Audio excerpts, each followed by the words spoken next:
भारत ने अपनी supply line को घुमा दिया। जो जहाज पहले अमेरिका जाते थे, वही जहाज अब यूरोप, अफ्रीका, लैटिन अमेरिका और रूस की ओर निकल पड़े हैं। नया भारत किसको बोलते हैं?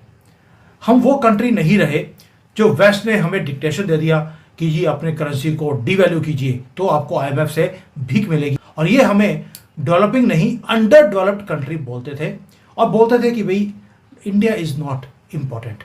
अगर भाई हम इम्पोर्टेंट नहीं थे, आपको यहाँ पर क्योस है, गरीबी है, गंदगी है, राहुल गंदगी इनको दिखता था हमारे देश में, तो फिर आप अभी भीख क्यों मांग रहे हैं कि ट्रेड डील साइन कर लीजिए, मेरे से दूध ले लीजिए, पनीर ले लीजिए, पनीर की सब्जी ले लीजिए, नहीं तो और कुछ नासी कुछ और ले लीजिए। समझ?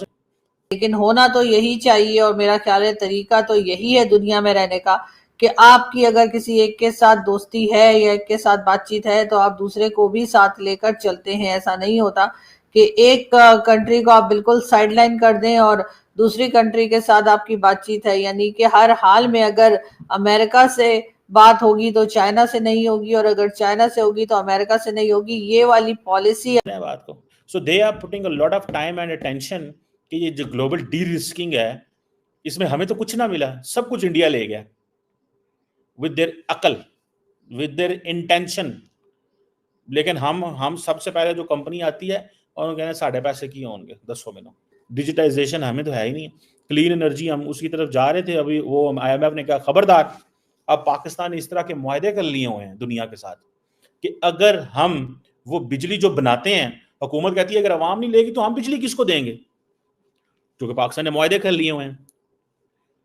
अब वो कंपनियां हुकूमत को बिजली बेचती हैं, वो बिजली महंगी बेचती हैं, हुकूमत आगे महंगी बिजली बेचती है। मतलब ऐसी लीडरशिप ही पागल हो गई है। अब पाकिस्तान ने इस तरह के मुआहदे कर लिए हुए हैं दुनिया के साथ कि अगर हम वो बिजली जो बनाते हैं, हुकूमत कहती है अगर आवाम नहीं लेगी तो हम बिजली किसको देंगे, क्योंकि पाकिस्तान ने मुआहदे कर लिए हुए हैं। अब वो कंपनियां हुकूमत को बिजली बेचती हैं, वो बिजली महंगी बेचती हैं, हुकूमत आगे महंगी बिजली बेचती है। मतलब ऐसी लीडरशिप ही पागल हो गई है। गलत मुआहदे कर लिए हुए हैं, इतने गलत मुआहदे कर लिए हुए हैं कि अब हमारे पास रास्ता ही नहीं है पायदान। हमारे पास कोई रास्ता नहीं है, ठीक है, कि हमने क्या करना है। वो आर्टिफिशियल, मैंने कभी किसी पाकिस्तानी लीडर, मिनिस्टर, पार्लियामेंट के हेड के मुंह से आर्टिफिशियल इंटेलिजेंस का लफ्ज ही नहीं सुना, डिजिटाइजेशन का वर्ड ही नहीं सुना, डी रिस्किंग का लफ्ज ही नहीं सुना। मैंने कभी सिर्फ एक ही सुना है, सिक्योरिटी सिक्योरिटी सिक्योरिटी सिक्योरिटी। बस सिक्योरिटी की गल्ला कर दे और कोई गल नहीं करनी। They only talk about security, that's it. ठीक है ना जनाब भाई? उधर मोदीनॉमिक्स की बात हो रही है, उधर बंदा आया, उसने अपना काम कर दिखाया। बंदा था चिट्टा अनपढ़, चाय वाला, उन्हें गेम चौकती, ठीक है, चिट्टा अनपढ़। उसको पहला देखेंगे, उसकी ट्रेनिंग इतनी हो चुकी थी, 15 साल उसने गुजरात चलाया, बाद में उसके ऊपर अवाम ने, इसका मतलब क्या है कि लोग अनपढ़ लोगों के ऊपर भी ट्रस्ट कर लेते हैं because conviction, dedication, nationalism, forward looking approach, वतन से मोहब्बत, इन चीजों की वजह से लोग आपको अलाउ कर देते हैं। ये जो हंगर है हमारे अंदर राइज करने की, ये दिखती है इनको। ये पहली बार है कि दुनिया ने हमें नोटिस करना शुरू किया, और इसीलिए जो है, क्योंकि भारत, जयशंकर जी जब से आए हैं, हमने परमिशन लेना बंद कर दिया इन लोगों से, इन गोरों से। अब तो IMF कंफर्म करता है कि we are the fastest growing country on earth. Europe recession में है, अमेरिका रिसेशन में है, और हमारी GDP आगे निकल रही है जर्मनी, जापान, इवन की अमेरिका से भी। इसीलिए आज जो जयशंकर जी को टारगेट किया जा रहा है, रीजन क्योंकि जो हमारे एक्सटर्नल मिनिस्टर हैं वो किसी की दादागिरी सहन करते ही नहीं है।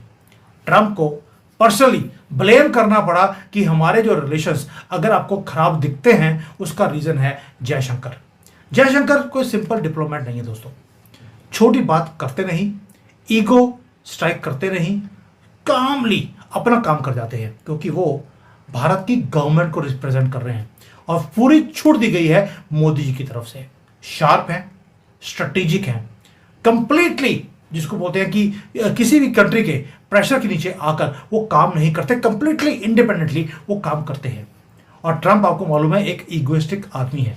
उसको क्या चाहिए? उसको चाहता है वो कि जो भी सामने आए उसकी वो वाट लगाए और वहां से एग्रीमेंट्स को साइन करवाए। ट्रेड डील के ऊपर भी यही बात हुई थी कि ट्रेड डील वो चाहते थे कि ट्रेड डील हो, डिफेंस की पार्टनरशिप अमेरिका के साथ करें और हम अपनी जो फॉरेन पॉलिसी है उसको अलाइन करें अमेरिका के साथ। ट्रंप और मोदी दोनों के अंदर ये आतंकी बिल्कुल भी नहीं है। बट आपको याद होगा कि जब मोदी जी हाउडी मोदी में गए थे, 1 लाख आदमी वहां पर बैठे हुए थे, ट्रंप तालियां मार रहे थे। ही लव्ड एवरी सेकंड जब वो मोदी के साथ होते हैं। लेकिन जैसे ही जयशंकर जी की एंट्री आती है, क्योंकि मोदी के बाद या मोदी से पहले या मोदी के बाद जब भी मीटिंग होती है वो हमारे फॉरेन मिनिस्टर्स की ही मीटिंग होती है और वहां पर जो गर्मी है वो इंक्रीज होनी शुरू होती है। मोदी जी प्ले करते हैं डिप्लोमेटिक की तरह, डिप्लोमेट्स की तरह, और जयशंकर जी प्ले कर रहे हैं पॉलिटिशियंस की तरह। लाइन बड़ी सिंपल है और जयशंकर जी की लाइन क्या है? अब आपका टाइम हमें डिक्टेशन देने का वो खत्म हो गया। अब ब्रेकिंग पॉइंट क्या था? एक्सप्लोजन तब आया जब हाई लेवल की टॉक्स अमेरिका में हो रही थी। जयशंकर जी वहां बैठे हुए थे, सीक्रेट मीटिंग्स हो रही थी क्लोज डोर्स के अंदर, कोई कैमरा नहीं। और ये कंफर्म न्यूज है जो मैं दे रहा हूं आपके साथ। वहां पर रियल प्ले वहां पर खेलना शुरू हो गया। ट्रंप की टीम ने पूरा डिमांड्स की, एक जिस बंदूक भर के लेके आए थे कि हमारी ये डिमांड्स हैं।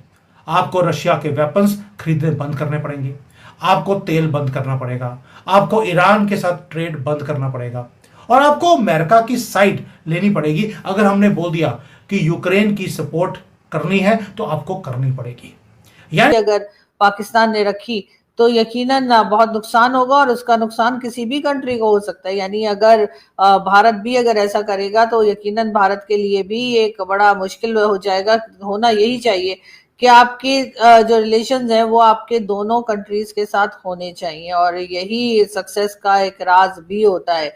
और हम तो हमेशा से जी तारीफें करते आए हैं प्राइम मिनिस्टर मोदी की, या कह लीजिए कि उनकी जो फॉरेन पॉलिसी है उसकी, यानी पूरा टीम वर्क है। अब ये और बात है कि मैं हमेशा कहती हूँ कि कोई गवर्नमेंट भी 100% डिलीवर नहीं कर सकती, कहीं ना कहीं कुछ झोल रह जाता है, कुछ चीजें रह जाती हैं। तो यकीनन उनकी भी मोदी जी की गवर्नमेंट में भी कुछ बातें और कुछ चीजें ऐसी रह गई होंगी जो उनके लोग, उनके अपनी जो पब्लिक है वो पसंद नहीं कर रही होगी। और जाहिर है उसके लिए उनकी अपोजिशन मौजूद है जो कि बार बार उस तरफ इशारा करती है जहां पर उनको ऐसा लगता है कि ये गवर्नमेंट जो है ये ठीक से काम नहीं कर रही है, इसको मजीद कुछ और चीजों की तरफ भी देखना चाहिए। लेकिन उसके साथ ही साथ रशिया के साथ जो मामला चल रहे हैं और रशिया के साथ जो अमेरिका को पसंद नहीं है कि भारत डील करे, भारत ऑयल ले या इस किस्म की